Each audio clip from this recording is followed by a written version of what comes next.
Apresiasi atas sumbangsi kepada dunia pendidikan disampaikan Civitas Akademika Universitas Serambi Mekah kepada Iliza Sadudin Jamal. Anggota Komisi 10 DPR RI asal Aceh itu diharapkan terus berkontribusi dalam mengembangkan sumber daya manusia demi masa depan Aceh yang lebih baik. Perkenalkan, nama saya Ardi.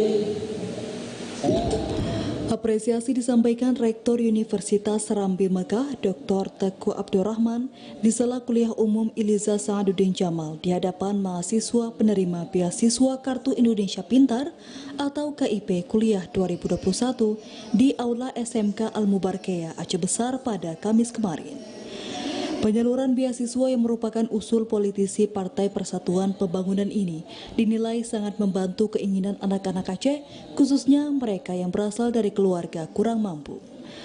Menurut Abdurrahman, kondisi perekonomian yang sulit akibat pandemi COVID-19 membuat banyak anak-anak Aceh yang berada di sejumlah pelosok di provinsi ini tidak dapat mewujudkan cita-citanya untuk melanjutkan pendidikan.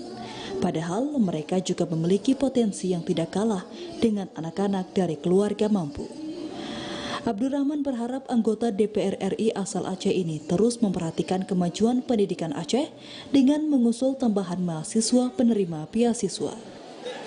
Terima kasih sekali lagi tentunya Ibu Hajah Iliza Sadudin Jamal SE beserta tim beliau yang luar biasa memberikan sumbangsi beliau, dan kami berharap ini terus berlanjut, jangan hanya berakhir di sini saja, dan yang terpenting apapun yang telah diberikan inilah rahmat Allah dan Aceh selalu dalam keadaan damai.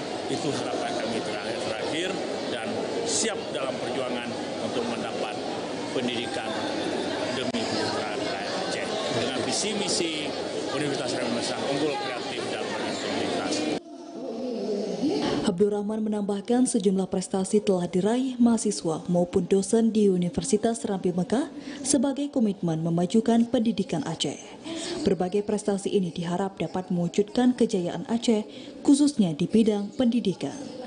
Dari Aceh Besar, Arman Kunadi, TVRI melaporkan.